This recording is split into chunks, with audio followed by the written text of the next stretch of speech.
우리가 사람을 지성인이냐, 일반인이냐, 미개인이냐 하는 구분을 짓는 방법이 있습니다. 인류학에서는 이 미개인은 하루에 300단어 이하로만 사용한다고 합니다. 그러니까 아주 그 미개한 언어, 그것이 수화가 됐든지 입으로 말하는 것이 됐든지 300단어면 충분히 생활이 가능하다는 겁니다. 그런데 이것을 인류학자들은 미개인으로 봅니다. 그리고 시장에서 흔히 볼 수 있는 이 일반인의 단어를 어휘를 계산해 보면 하루에 3,000단어 정도로 계산이 된다고 합니다. 그리고 지성인이다 라고 하면 3만 단어까지 이 계산이 증폭된다는 겁니다. 그러니까 그 사람이 지성인이냐, 미개인이냐, 일반적인 사람이냐라고 하는 것은 그가 사용하는 도구에도 있고 그가 사용하는 여러 가지 패션에도 있고 그럴 것 같지만 언어로 알 수 있다는 겁니다. 그러므로 우리가 하루를 살아가면서, 한 달을 살아가면서, 1년을 살아가면서 우리의 이 언어는 참으로 중요한 이 인격적 도구가 아닐 수가 없습니다. 오늘 우리는 언어에 대하여 4가지를 생각할 겁니다. 첫 번째는 언어는 이 이웃에게 나의 정보를 전달하는 아주 중요한 이 도구입니다. 그런데 우리가 생각할 것은 투망을 가지고 고기를 잡은 다음에는 사람들이 고기만 보지 투망은 잊어버린단 말입니다. 그리고 덫을 가지고 짐승을 잡으면 짐승을 잡은 후에는 짐승만 생각하지 덫은 잊어버린다는 겁니다. 마찬가지로 사람은 자신의 생각을 전달하기 위해서 전달을 하고 난 다음에는 이 말이라고 하는 도구를 잊어버린다는 겁니다. 내가 어떤 도구로 나의 생각을 전달했는지를 까맣게 잊어버린단 말입니다. 그것이 우리가 무엇을 말하느냐도 중요하지만 어떻게 전달하느냐 이것이 중요한데 우리는 너무 전달을 품위 없이 나의 본 뜻은 그게 아니란 말이야. 내가 말은 그렇게 했지만 내 진심은 그게 아니란 말이야. 막 이렇게 넘어가려고 하는데 그러나 문제는 우리가 어떤 틀을 쓰느냐에 따라서 듣는 사람들은 많은 상처를 받고 평생 그것을 기억하고 아픔으로 고통으로 기억을 하게 된다는 것을 우리가 꼭 알아야 되겠다는 겁니다. 그래서 성경에서는 이웃에게 말을 할 때 덕을 세우는 말을 하라 그럽니다. 그러니까 상대방이 들어도 내가 들어도 누가 들어도 참 그 말은 품위가 있다. 이렇게 말을 전달해 버릇하라라고 성경이 가르치고 있습니다. 몇 가지 예를 들어보면 바울 사도께서는 골로새 교인들에게 4장 6절에서 말을 이렇게 하래요. 소금으로 맛을 냄같이 하라. 혹시 음식 먹을 때 소금이 부족하다. 이거 너무 짜다. 그런 음식을 먹으면서 힘들어 본 적 있습니까? 말도 그렇다는 겁니다. 말도 이거 너무 세다. 이거 좀 약화시켜서 했으면 좋겠다. 말이 이거 너무 밋밋하다. 바울 사도께서 그걸 골로새 교인들에게 가르치셨던 겁니다. 나는 말을 얼마나 맛있게 하는가. 여러분 진짜 막 다 쓰러져 가는 집도 음식을 맛있게 하면 가서 우리가 인테리어 하나도 문제 안 삼습니다. 그냥 어떻게 이 집은 이렇게 국밥을 맛있게 하냐? 어떻게 이 집은 이렇게 반찬이 맛있냐? 칼국수가 맛있냐? 뭐 일체 다른 거 문제 안 삼거든요. 그런데 막 인테리어 엄청 좋아도 음식이 소금이 너무 많이 담아져 나오면 막 물어가면서 먹어가면서 결심한단 말입니다. 이 집 다시 오지 말아야 되겠다. 이거 뭐 음식 짜다고 말하는 것도 시정하는 것도 한두 번이지 다음부터는 안 와야 되겠다. 속으로 결심한단 말입니다. 말을 하는데 이 사람이 말이 너무 세요. 이 사람하고 말하다가 심장병 걸리겠다. 다음부터는 가급적이면 말을 안 해야 되겠다. 막 진짜 이 사람 말 진짜 재미없게 한다. 너무 거칠게 한다. 그러면 그 순간은 말을 들어도 피해 나갈 길을 계산한단 말입니다. 성경 그거 다 알거든요. 그래서 이사야 50장 4절에서 이렇게 말씀하셨습니다. 주 여호와여 학자의 혀를 내게 주사 나로 곤고한 자를 말로 도와줄 줄 알게 하소서라고 말씀했단 말입니다. 참 들을 게 있다. 건질 게 있다. 그러면 말을 듣고 나서도 시간도 안 아깝고 내가 뭘 사줬어도 안 아깝고 오늘 큰 위로를 받았다. 그런단 말입니다. 시편 39편 1절에 보면 내 혀로 범죄하지 아니하리니 여러분 우리 사람은 자동차가 때로는 무기가 됩니다.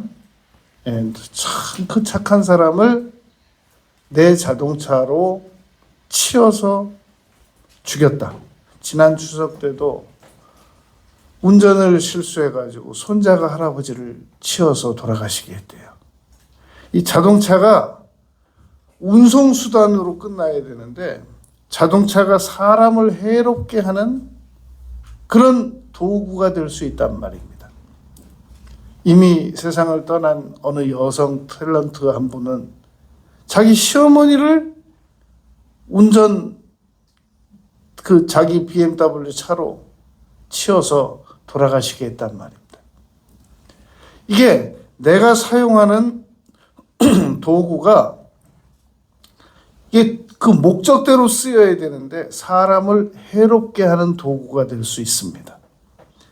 시편 39편 1절에 보면 내 혀가 범죄의 도구가 될 수 있다 라고 가르치고 있단 말입니다. 많은 우리 요즘에는 여러분 우리 부모님들이 그래도 뭐가 본 것도 막 있고 들은 것도 있고 그래가지고 언어가 얼마나 많이 순화가 됐는지 모릅니다. 우리 어릴 때만 해도 우리 부모님들이 본 게 없으시고 들은 게 없으시고 험한 세상들을 살아오셨기 때문에 입에서 말 나오면 무시무시했어요. 정말 법물어갈 놈, 썩을 놈, 잡놈, 그래서 호랑이에게 물려가고 나가서 이 정태기 목사님께서는 이 사람들을 상한 심령을 많이 치유하는 일에 쓰임을 받으셨습니다. 그런데 하루는 이제 비행 청소년들만 이렇게 모아진 자리에서 한 명씩 상담을 하는데 정말 잘생긴 애가 나오더래요. 그래서 마주 앉혀놓고 너가 지금까지 살아오면서 가장 슬펐던 적이 언제냐? 그랬더니 그 잘생긴 아이 얼굴이 막 일그러지더니 시키지도 않았는데 큰 소리로 그러더래요. 나가 돼져버려라 이놈의 자식아, 너 같은 놈은 쓸데도 없다. 너 지금 무슨 말 하는 거야? 우리 아버지가 저한테 한 말이거든요. 그러더니 그러더래요. 다시 목소리를 여성 목소리로 내더니 이렇게 말하더래요. 아유, 내가 저 왼수를 내질러가지고 내가 저 인간하고 헤어지지도 못하고 그건 무슨 소리니? 우리 엄마가 나한테 한 소리야. 얘가 비행 청소년에 거기 온 거예요. 그래서 이 정태기 목사님께서 물어보셨대요. 아버지는 어디 가 있니? 저 버리고 미국 가셨어요. 엄마는 어디니? 저 버리고 일본 가셨어요. 그 애가 여러분 어떻게 비행 청소년을 안 하겠어요? 그 잘생긴 애가 그 언어로 이 폭력을 당한 양부모에게 폭력을 당한 것을 입으로 그렇게 시인하더라는 겁니다. 여러분 시편 39편 1절 말씀에 내 혀로 범죄하지 아니하리니 내 입에 재갈을 먹이리로다. 이 언어의 브레이크를 성경에서는 재갈이라고 말합니다. 잠언 25장 11절에 보면 경우에 합당한 말은 은쟁반의 금사과래요. 은쟁반의 금사과. 혹시 은쟁반에 뭐 식사 받아 드셔본 적 있습니까? 은쟁반에다가 혹시 금사과 받아본 적 있습니까? 금사과래요. 말만 잘하면. 우리의 언어로 그런 효력을 발생시킬 수 있다는 겁니다. 그런데 지금 이것은 언어를 가지고 우리가 잘 사용할 경우가 이렇고 이제 언어의 역기능을 몇 가지를 보면 이렇습니다. 칼로 찌름같이 말하는 자가 있거니와 잠언 12장 18절. 칼로 찌르는 것처럼 말한대요. 그러니까 칼을 안 들고도 충분히 우리의 언어로는 칼로 찌르는 것처럼 얼마든지 말할 수 있다라고 잠언 기자가 가르칩니다. 그리고 죽고 사는 것이 혀의 권세에 있다. 잠언 18장 21절에 보면 사람이 죽고 사는 거 언어를 잘 사용하면 살고 언어를 잘못 사용하면 죽고. 잠언 15장 4절에 보면 패역한 혀는 마음을 상하게 하느니라. 그리고 야고보서 3장 5절에서는 혀는 작지만 불을 지르는 것처럼 큰 일을 만들 수 있다는 겁니다. 그러니까 말 한마디로 여러분 우리가 말 한마디 잘못하면 이번에 지금 캄보디아에서 태국에서 뭐 말 한마디 잘못해가지고 우리나라하고 지금 저 캄보디아하고 아주 사이가 나빠질 뻔했잖아요. 말 한마디의 효력이 그렇게 아주 중대하다는 겁니다. 시편 64편 3절에 보면 그들이 혀를 칼같이 연마하여 독한 말로 화살을 쏘듯이 쏜대요. 얼마든지 가능한 말을 성경에서 가르치고 계십니다. 우리 혀로 어디까지 주변 사람을 힘들게 할 수 있는가? 혀를 칼같이 갈아서 독한 말로 화살을 삼아서 쏜다. 에베소서 4장 29절에 보면 무릇 더러운 말은 너희 입 밖에도 내지 말라. 얼마든지 더러운 말이 있다는 겁니다. 상스러운 말. 여러분 이런 일이 있었습니다. 아주 대기업에서 이 강사를 찾는데 언어를 가르치는 강사를 찾는데 쉽지 않잖아요. 그런데 몇 명이 이렇게 선정이 됐답니다. 그 사람 진짜 그 대기업에서 강연하고 싶어서 면접을 딱 보러 갔는데 이렇게 말하더랍니다. 선생님께서 여기저기서 강연하신 내용을 저희가 다 조사를 해봤습니다. 그랬는데 어느 곳에선가 몹시 선정적 이 강연을 하셨더군요.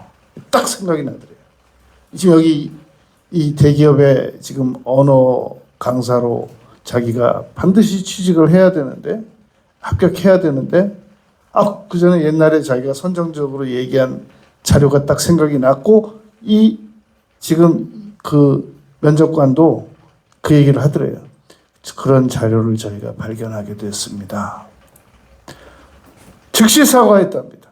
죄송합니다. 제가 앞으로 그런 자료는 사용 안 하겠습니다. 그 면접관이 그렇게 말했답니다.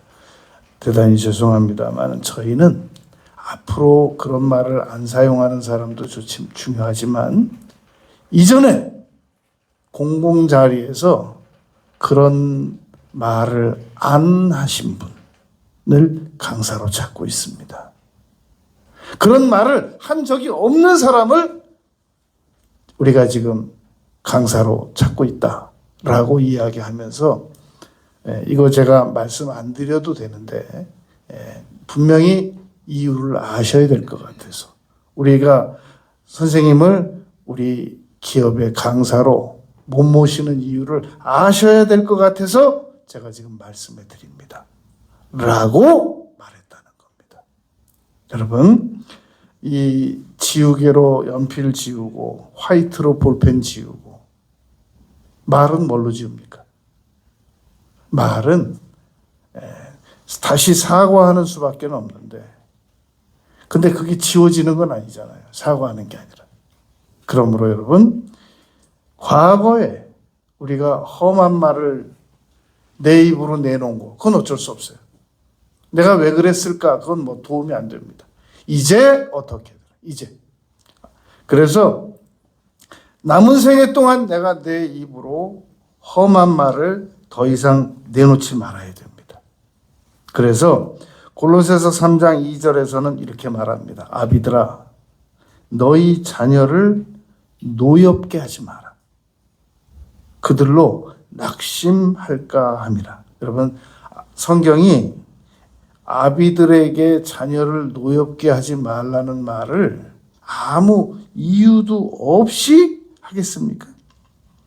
그렇지 않거든요. 분명히 이 세상에 있는 아비들이 너무 많이 우리 자녀들 세상에 여러분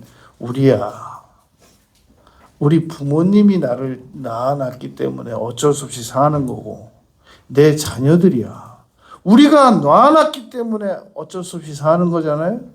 그러니까 우리 부모들은 자녀들을 위로하고 격려하고 잘못 말하면 말을 바로잡아줘야 될 위치와 책임을 가지고 있단 말입니다.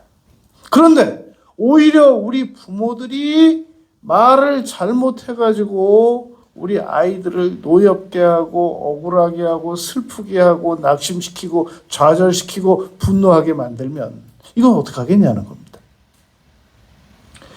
그래서 잠언 15장 1절에서는 이렇게 가르치고 계십니다. 유순한 대답은 분노를 쉬게 한다. 부부간에도 여러분 논쟁을 하면 이렇습니다. 부부가 논쟁을 하면 논쟁의 핵심은 뭐냐면 한쪽은 이기고 한쪽은 지는 거거든요. 누군가에게 내가 논쟁을 하고 있다는 얘기는 지려고 논쟁하는 사람은 없습니다. 이기려고 논쟁하는 거지. 그런데 그걸 관점을 바꾸는 거예요. 우리가 지금 천군백군으로 연대고대로 이렇게 막 일본 한국으로 이렇게 마주서서 지금 논쟁을 하면 이거 한쪽이 패배해야 돼요. 그런데 같이 공격하면 어떻겠냐는 겁니다. 같이. 한 가지의 안건을 놓고 같은 편이 돼서 다루면 그러면 피차 덜 상처받게 될 것이란 말입니다. 여러분 영국 끝에서 영국 끝까지 가는 우리나라야 끝에서 끝에 가봐야 5시간이면 가지만 영국 같은 경우는 5,000km래잖아요. 끝에서 끝까지 가장 빨리 가는 방법에 대하여 그 공모가 나왔었습니다.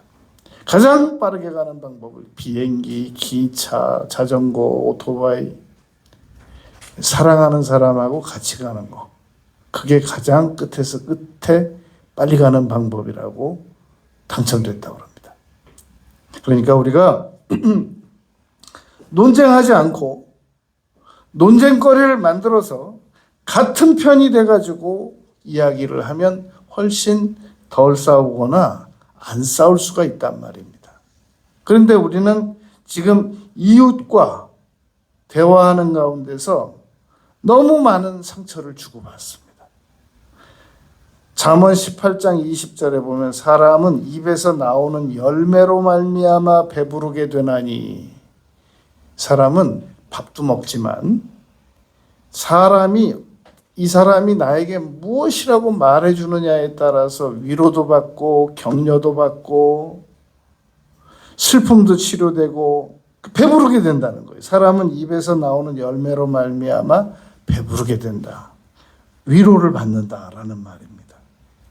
그의 입술에서 나는 것으로 말미암아 만족하게 되느니라. 사람이 밥 사주는 것도 좋은 일이고 뭐 선물 주는 것도 좋은 일인데 말로 잘 위로해주고 격려해주고 칭찬해주고, 여러분 사람은 사람을 움직일 때 돈을 주면, 거래적 리더십이라고 그래요. 돈을 주면 움직여집니다.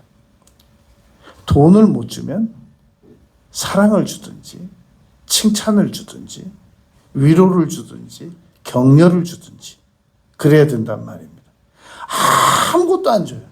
돈도 안 주고 말로 위로도 안 주고 먹을 것도 안 주고 칭찬도 안 주고, 그럼 도대체 나를 사람들이 뭘 보고 나를 따르겠어요? 뭔가 줘야 될 거 아니에요. 뭔가 베풀어야 된단 말입니다. 여러분, 65세 이상 되신 분들은 지하철 무료 탑승권 나오잖아요. 그런데 그 남자분들 중에서 여성분들도 있대요. 65세 지하철 무료 탑승권 나오면 그거 가지고 막 열심히 지하철 택배 일을 한대요. 근데 그게 목적이 뭐냐? 가장 많은 목적이 손자들 선물 사주려고 그렇게 벌어갖고 그 일을 하는 분들이 많대요. 자기 먹고 살라고 하는 분들도 있지만, 누구 사랑하는 사람에게 뭔가를 사람은 주고 싶어 한단 말입니다. 그런데 그렇게 벌어서 주는 것도 참 좋은데, 우선 말로 얼마든지 베풀 수 있다는 겁니다. 그러므로 여러분, 우리가 언어는 무기도 될 수 있지만 위로의 도구고, 이 언어는, 그런데 그러면 이 언어가 이렇게 중요한 언어인데 왜 사람은 언어로 함부로 말을 하느냐? 그 해답이 마태복음 12장 34절과 누가복음 6장 45절에 있습니다. 마음에 있는 게 입으로 나온대요. 언어는 허공에서, 사람의 생각은 허공에서 만들어지지 않습니다. 뭔가를 들어야 그것이 우리의 생각을 움직이고 그것이 말로 만들어진다라는 겁니다. 그러니까 우리의 마음은 하나님의 말씀을, 원재료가 하나님의 말씀을 많이 들으면 이게 막 언어가 말씀으로 만들어져서 성경적 언어가 나오는 거고, 그냥 잡다한 세상 지식만 막 계속 들으면 그 언어가 믹싱돼 가지고 그 언어가 만들어져 나온단 말입니다. 그러니까 나의 언어를 잡으려면 입에서는 못 잡고 어떻게 마이크를 고쳐가지고 어떻게 말을 잡겠어요? 말하는 사람의 말을 잡아야 되겠죠. 근데 그 말은 마음 안에서 나온다라고 예수님께서 가르쳐 주셨단 말입니다. 근데 그 마음이 어디 있어요? 인간의 마음은? 옛날에는 가슴이야, 아이고 마음이야, 가슴이야 그랬잖아요. 가슴은 지금 보니까, 옛날엔 진짜 가슴에서 마음이 아픈 줄 알았더니 뇌에서 아픈 거란 말이에요. 마음은 뇌에 있단 말입니다. 근데 그 뇌에 수십억 개의 뉴런이 있대요. 어떻게 우리가 분석을 해요? 우리가 여러분 자동차 분석해서 타고 다닙니까? 우리가 비행기 분석해서 날아다닙니까? 성경이 우리가 그거 다 비행기 원리 몰라도 타고 자동차 원리 몰라도 타고 그런 것처럼 성경이 마음에서 언어가 나온대요. 마태복음 12장 34절. 믿어야 돼요. 마음에서 이 마음 속에 있는 게 입으로 나온다. 그러므로 우리가 마음을 잘 다스리기만 하면 언어는 바로 잡힙니다. 그럼 마음을 어떻게 좋은 걸 들어야 돼요. 건강이 어떻게 좋아지느냐? 좋은 음식을 먹어야 되는 것처럼 아무리 운동 많이 해도 나쁜 음식 많이 먹으면 건강 안 좋아집니다. 아무리 우리가 언어를 잘 말하고 싶어도 안 좋은 걸 들으면, 안 좋은 걸 생각하고 안 좋은 걸 들으면 여지없이 그건 입으로 나와진단 말입니다. 자, 지금까지 말씀드린 것이 첫 번째로 우리가 이웃에게 어떻게 말해야 되느냐 하는 문제입니다. 두 번째, 우리 혀는 하나님께 어떻게 말씀드리느냐가 아주 또 중요합니다. 여러분, 민수기 14장에서는 이스라엘 백성들이 괜히 나왔어, 차라리 나오지 말걸, 이 광야로 왜 나왔어, 바로가 여러분 모세 보고 이스라엘 백성들 데려가지 말라고 그럴 때 이 백성들은 하나님께 예배드리기 위해서 가야 된다라고 말했습니다. 그때 그러면 너희들 짐승 같은 건 두고 가라 그랬더니 한 마리도 두고 갈 수 없다. 여기 한 마리 있으면 다시 찾으러 간다고 해요. 한 마리도 두고 갈 수 없다라고 말했습니다. 그런데 여러분 신명기에 보면 4번이나 하나님께서는 우리가 하는 말을 다 듣고 계신다라고 기록해 두셨습니다. 신명기 1장 34절에 보면은 원망하는 말을 들으시고 노하셨다. 귀를 지으신 자가 어찌 듣지 아니하시랴라고 시편에서 말씀했거든요. 하나님을 믿는다고 그러면서 내가 하는 말을 하나님이 들으실까 과연? 이렇게 생각하는 사람처럼 어리석은 사람은 또 없을 거예요. 하나님께 기도드리면서 내가 하는 말을 과연 하나님이 다 들으실까? 라고 생각하는 사람처럼 어리석은 사람은 없을 거란 말입니다. 신명기 5장 28절에 보면 우리가 두려워하면서 순종하는 말을 들으시고 또 신명기 9장 23절에서는 우리가 하는 말을 불순종의 말도 다 듣고 계시고 신명기 18장 19절에서 우리가 하는 반응까지도 다 살피신다라고 말씀하셨단 말이죠. 특별히 민수기 28장 14절에는 위험해요. 우리가 하는 말을 다 듣고 그리고 말라기 2장 17절에서는 너희가 하는 말을 내가 듣고 내가 너무너무 괴롭다.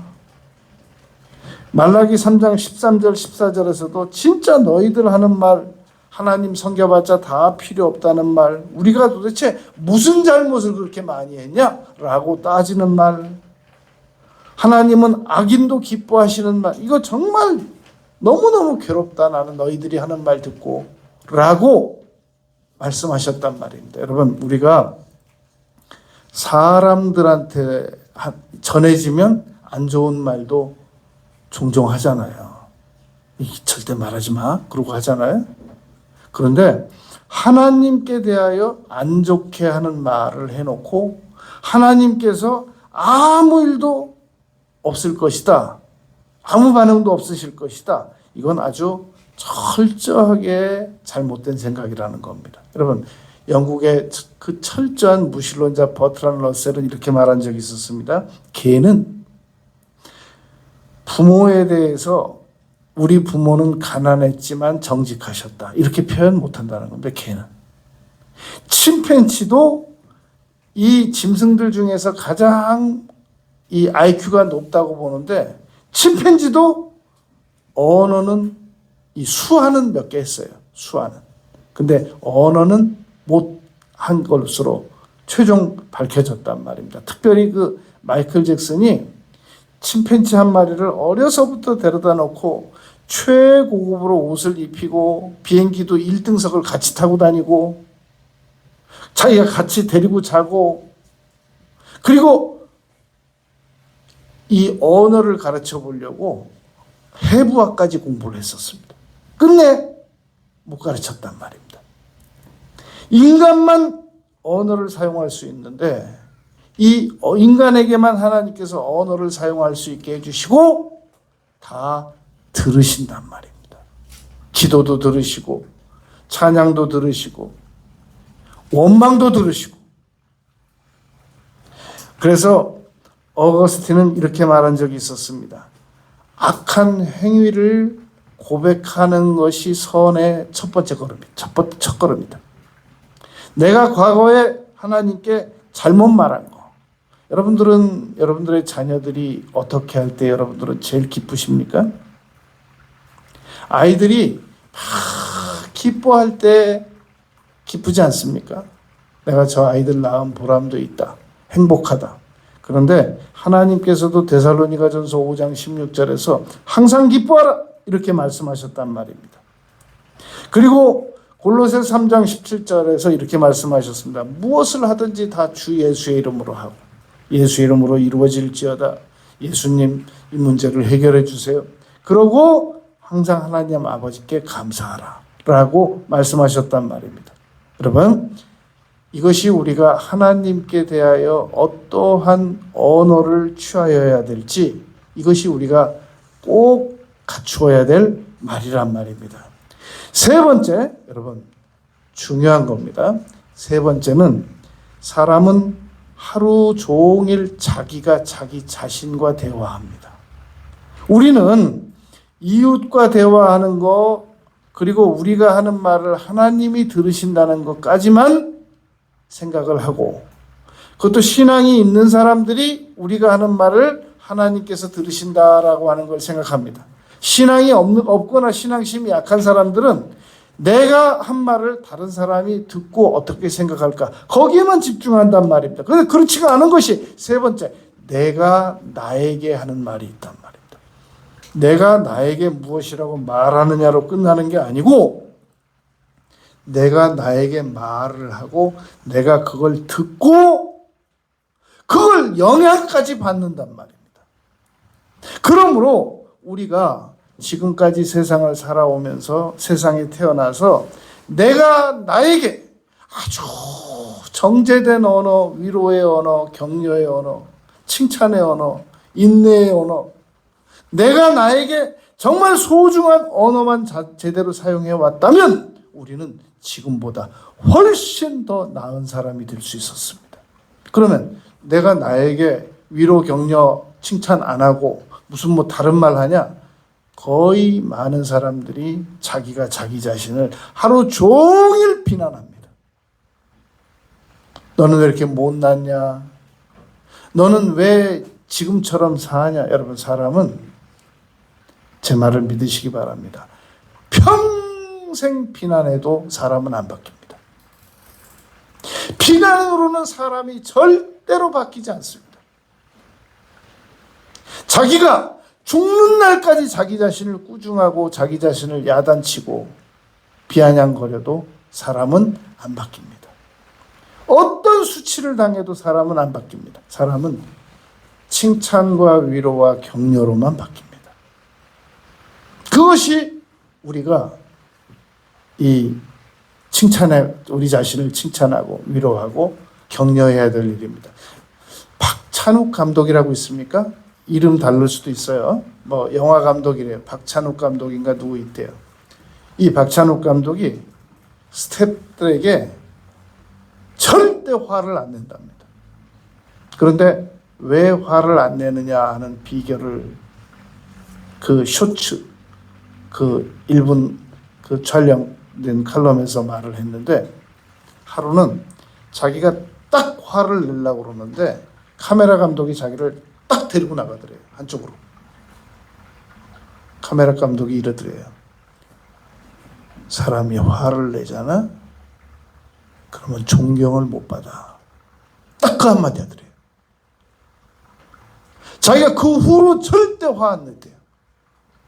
스태프들에게 어떤 화낼 일이 있어도 절대 화 안 냈답니다. 카메라 감독하고 그 박찬욱 감독하고 어떤 관계인지 모르겠어요. 박 감독하고. 근데 그 카메라 감독이 박 감독에게 그 말하는 것을 자기가 딱 들었대요. 그 말 한 사람도 훌륭한 사람이면 더 훌륭한 사람은 상대방이 한 말을 듣고 지키는 사람이 더 훌륭한 사람이죠. 여러분, 자기가 자기 자신에게 하는 말이 있습니다. 그래서 사람은 자기가 자기 자신을 아무리 비난하고 싶어도 하지 말아야 됩니다. 네가 인간이야? 인간이면 네가 그렇게 안 하지. 그렇게 말해봐야 아무 위로도 안 되고 격려도 안 되고, 첫째, 내가 바뀌질 않아요. 그렇게 말해가지고. 어떻게 말해야 되느냐? 다음에는 더 잘할 수 있어. 응? 이거는 아니야. 어? 다음에는 더 잘해야지. 내가 이렇게 해서는 안 되잖아. 자기 자신을 자꾸 꾸짖지 말고 위로하고 격려해야 됩니다. 너 내가 보니까 인간되긴 틀렸어. 그 말이 내가 나에게 그 말을 해가지고 무슨 유익이 있겠냔 말입니다. 그래봤자 내가 나를 망가뜨려 봐야 내 입에서 계속 험한 말만 나오고, 내 입으로 나오는 험한 말을 주변에서 듣는 사람들은 또다시 고통으로 끌려 들어가는 수밖에 없단 말입니다. 그러므로 자기 자신이 아무리 자기 자신을 고통스럽게 아주 잔혹하게 말하고 싶어도 그러지 말아야 됩니다. 지금 저 캄보디아에서 64명 다 붙잡혀 들어왔는데, 그 사람들은 자기가 자기 자신에게 좋은 말 하고 싶지 않을 거예요. 네가 인간이냐? 네가 인간이면 캄보디아 가가지고 다른 사람도 아니고 우리 동족을 괴롭히고 넌 인간이 아니지 너는, 이렇게 스스로에게 말하고 싶을 거란 말입니다. 그런데 그 사람들이 자기가 자기 자신에게 그렇게 말해가지고 그 입에서 어떤 말이 나오느냐면 더 흉폭화되고 정제화된 나쁜 언어만 나올 것이란 말입니다. 위로해야 됩니다. 그리고 고쳐야 됩니다. 하나님을 믿어야 됩니다. 끝으로 네 번째, 그러면 여러분, 우리는 이웃에게 말하는 방법이 있고, 그리고 하나님께 말씀드리는 방법이 있고, 내가 나에게 말하는 방법이 있는데, 이 세 가지 말 외에 또 무슨 말이 있느냐? 네 번째, 믿음의 말을 해야 됩니다. 계속 믿음의 말을 해야 됩니다. 오늘 말씀이 마가복음 11장 23절이 예수님께서 가르쳐 주신 말씀이십니다.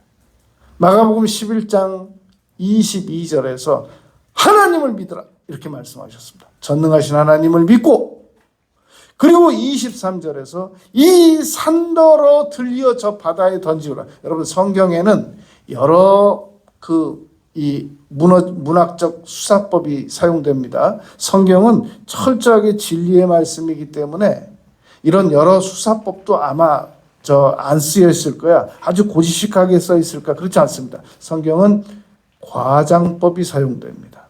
그래서 마가복음 11장 23절에 예수님께서 이 산더러, 산이 어떻게 들려요? 근데 과장법을 사용하신 거예요. 이 산더러, 문제더러 들려 바다에 던져지려 하고 그 이룰 줄 믿고 마음에 믿으면 그대로 된다는 겁니다. 여러분, 우리도 과장법 많이 사용해요. 제가 어디 보니까 간판에다가 소 한 마리라고 써놨더라고요. 소 한 마리가 얼마인가 봤더니 25,700원이래요. 말이 돼요, 그게? 과장법이 있단 말입니다. 우리 사람은. 성경에 과장법이 있어요. 낙타가 바늘귀로 들어가는 것보다 더 힘들다. 어떻게 낙타가 바늘귀로 들어가요? 대문으로도 못 들어가는데, 작은 문으로. 과장법이 성경에 있단 말입니다. 내 부모나 아비나 친척을 미워하지 아니하면, 진짜 미워하라는 말이 아니라 내 눈이 범죄하거든 눈을 다치게 하고 손이 범죄하고도 손을 자르고, 진짜 그렇다는 게 아니라 단호한 결심을 가지라는 성경의 화장법적 말이란 말입니다. 이 산더러 들려 말로 가능하다는 거예요. 말하고 의심하지 않고 믿으면 그대로 된다라는 믿음의 말이 있다는 겁니다. 여러분, 제가 매주 토요일 날마다 도서관을 가는데 이 지하철을 이용합니다.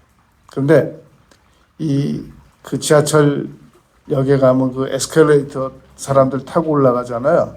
전 그거 안 타요. 안 타고 밑에서부터 위까지 걸어가면 더 힘들어요. 2칸씩 뜁니다. 그러면 에스컬레이터 타는 사람보다 제가 더 빨리 도착해요. 모든 지하철역마다 전부 밑에서부터 저 위까지 그냥 답답하니까 뛰어서 올라간단 말입니다. 그러면서 무슨 생각을 하냐면 운동을 꼭 헬스클럽 가서 할 필요가 뭐 있냐는 겁니다. 평상시 걸어다니면서 하면 되지. 마찬가지로 기도를 여러분 꼭 교회에 나와서만 하려고 하는 분들이 있는데, 운전하면서도 하고 걸어다니면서도 하고 설거지하면서도 하고 청소하면서도 하고, 그러고 기도 시간에는 더 잘하고, 운동을 평상시에 열심히 하다가 헬스클럽 가서는 더 잘하고, 언어도 마찬가지입니다. 여러분, 언어도 꼭 자리 잡고 정식으로만 앉아가지고 말을 잘하려고 하지 말고, 자기가 자기 자신에게도 잘해야 되겠지만 믿음의 언어를 계속 사용해야 됩니다. 할 수 있거든요. 무슨 말이냐? 믿는 자들에게 능히 하지 못할 일이 없느니라. 계속 믿음의 말을 사용해 버릇해야 된단 말입니다. 그러면 마가복음 11장 23절에서 그게 곧 기도가 된다는 겁니다. 그런데 우리는 꼭 기도 자리에 제대로 앉아가지고만 믿음의 말을 하려고 그러고, 꼭 주일날 교회 와가지고만 꼭 믿음의 말을 들으려고 그러고, 그리고 딱 교회 문 나가면 바로 인간적인 언어를 다시 시작해. 되겠어 그게? 아니, 될 걸 된다고 그래야지 그걸. 그건 목사님이 그 세상을 몰라서 그러는 건데, 그 목사님이 무슨 세상을 알겠어? 온통 믿음의 말을 다시 다 취소해요. 이거 여러분, 열심히 하루 종일 모를 심은 분이 이제 저녁에 해가 질 때 되니까 모를 다시 다 뽑아요. 어떻게 쌀이 만들어지겠어요? 열심히 기도 시간에 나의 모든 염려를 주님께 맡겨드리고 나서 또 갈 때 되면 또 그 염려를 다 다시 걷어드려요. 다음번에 다시 가주려고. 그러면 안 된단 말입니다. 믿음의 언어를 사용해야 됩니다. 여러분, 오늘 4가지를 말씀드렸습니다. 이웃에게 정제된 언어, 하나님께 철저하게 공손하고 찬양드리고 감사드리는 언어, 내가 나 자신에게 위로와 칭찬과 격려의 언어, 믿음의 언어, 이 4가지의 언어를 사용하면 나의 남은 인생은 반드시 변화될 수 있습니다. 반드시 성공할 수 있습니다. 기도드리겠습니다. 아버지 하나님, 저희들이 언어를 고치겠습니다. 저희들이 언어만 고치면 저희들의 남은 생애가 반드시 회복되고 성공할 수 있을 것을 믿습니다. 예수님 이름으로 기도드렸습니다. 아멘. 88장